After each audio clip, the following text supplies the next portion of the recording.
Good morning.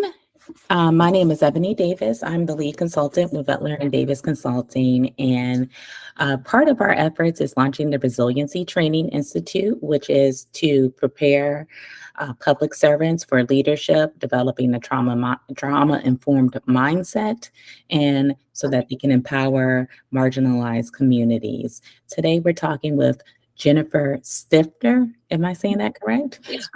Who is an instructor with us and will be doing a presentation in April about workplace violence. Welcome, Jennifer. Nice to meet you. Thank you. It's nice to meet you too. Thank you. So we're excited about this course, and one of the things we wanted to know is a little bit more about you and who is the instructor that's going to be presenting this course. So tell us a little bit about yourself. Yeah, so I got my master's in social work and at VCU. And while I was getting my master's in social work, I also got my certificate in gender violence intervention, which led me to work with the victims populations of different types of violence.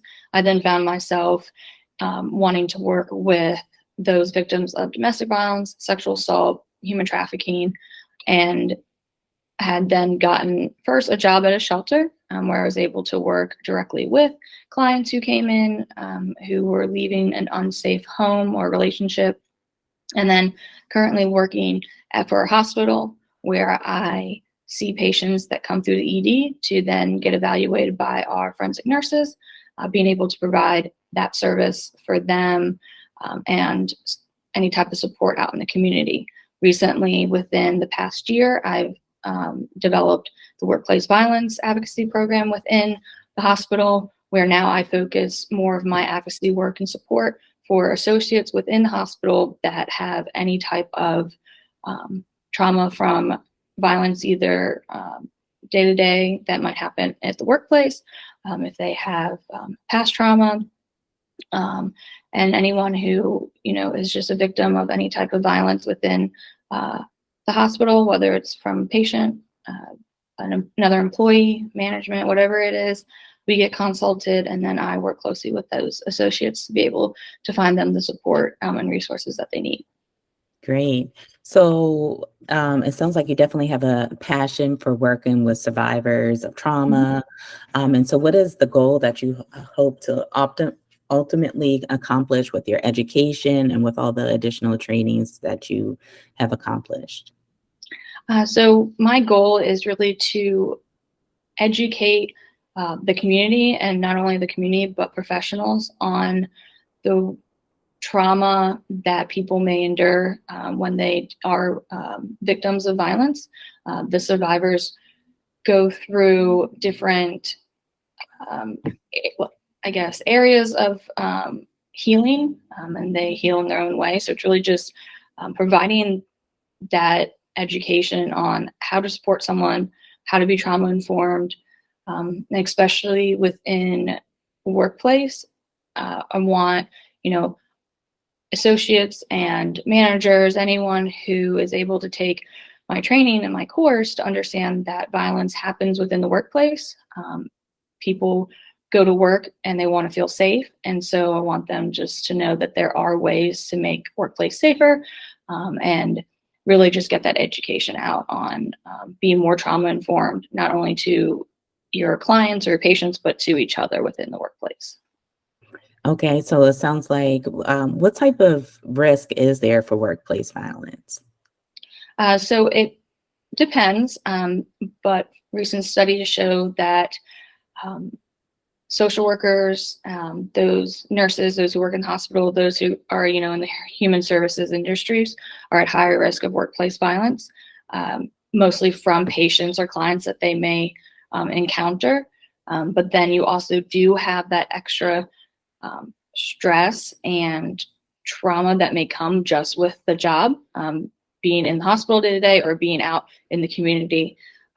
And so because we're at higher risk, it's necessary for those who are higher up to be able to know how to provide that safe space for them to come and discuss what's happened and to be trauma informed and how they deliver their message. Okay. And so what benefits do you think people would get from taking your training? So I think that ultimately it's really bringing the awareness of workplace violence and how it's increasing, especially a lot since COVID, and how not only could there be an incident of violence within the workplace, but that individuals and associates who work, they may be bringing in trauma of their own. They might already be in a domestic violence relationship, unsafe at home, and when they come to work, if they feel unsafe, um, it just makes it so much harder. Triggers their mental health can decrease, and so it's kind of just bringing awareness that this is happening, and work needs to be a safe space, a place that someone can come to and ask for the help that they need, and encourage mental health and resources and things that they need, and not kind of push it aside or decrease it. And then also just the benefits of having a workplace violence prevention plan, different things that agencies can do just to make sure that they have what they need to be able to support their associates. And this is going to be a little bit off script, but what type of workplace violence normally happens, or what are some things that happens within a workplace that will fall under the umbrella of workplace violence that we normally don't think of? Because normally when we think of workplace violence, we're thinking of like mass shootings in the workplace or someone being physically assaulted. What other types of events or things put people at risk or should be prevented in the workplace that will make it unsafe? Yeah, so there's 4 types of workplace violences that or I guess the category. So the one can be type 1, where it's someone who is not affiliated to anyone within the workplace. They just kind of come in and say, like, rob someone, or they just come in and take, for the hospital might come in and take some food or something like that. Type 2 is within the workplace. That's if you're in the hospital, or if you're at an agency or whatever it is, it's that client or patient physically assaults someone else. If they sexually assault, it can be verbal abuse, which is very common. A lot of bullying happens within the workplace as well.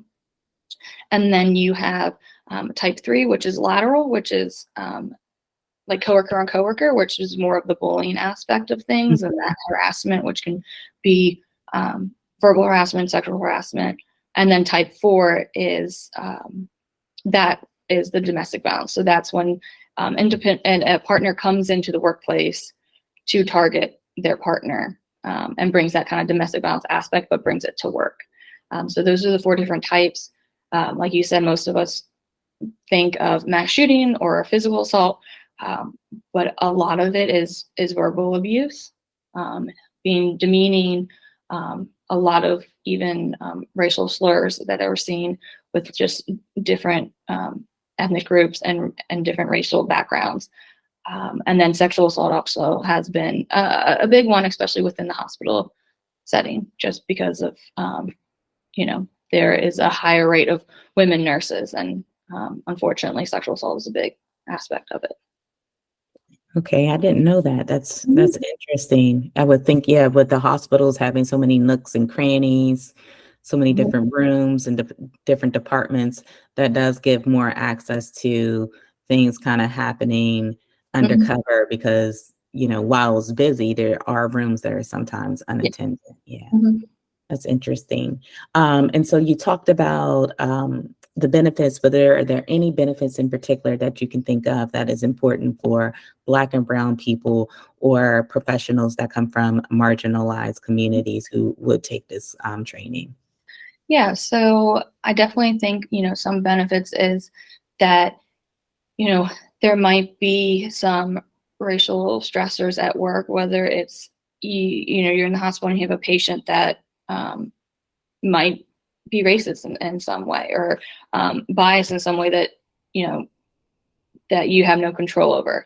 And so those things may happen. And it's good to know that they have that support, and that I guess the empowerment behind their management, behind the agency, knowing that they can come to them, that, you know, these things are happening, and they might be dealing with this stuff already out in their personal life, and coming to work and having to deal with it makes it 10 times worse.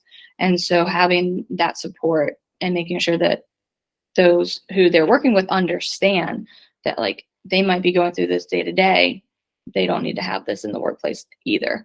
And so just benefiting from knowing that that is a type of workplace violence as well. And it's not just physical assault, knowing that people can be experience microaggression, and not only, you know, for those who are, you know, the minorities and all, it could be for everyone, but definitely even those within like the LGBTQ community. I mean, it's happening all around. Like I said, the verbal abuse is kind of one of the main things that I've seen that associates will call in about for workplace violence. That lateral Mm-hmm. that you were talking about. Yeah. Yes. And I guess we typically don't think of microaggressions or harassments and prejudice as violence, but it does definitely make Black and brown people uncomfortable and not feel safe within the workplace. So it definitely does fall under that category of workplace violence. And it can add to the trauma that they may have already experienced in their personal life.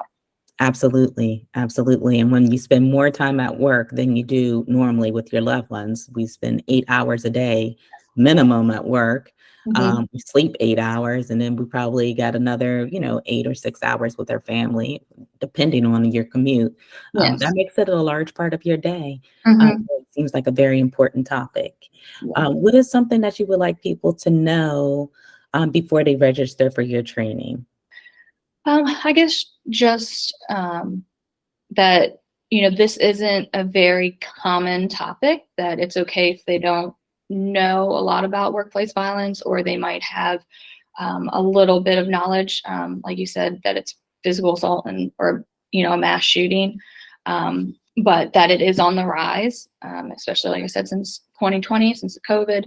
So just, it's okay not to know anything about it, but just to be open-minded of all the different types of workplace violence, and what they can gain from it is just different strategies to take back to work to make sure that they're more aware of workplace violence and more trauma informed to be able to help any type of violence that might happen within their agency. And just, I don't, the work what I do, there's always, I always like to say trigger warning, just in case.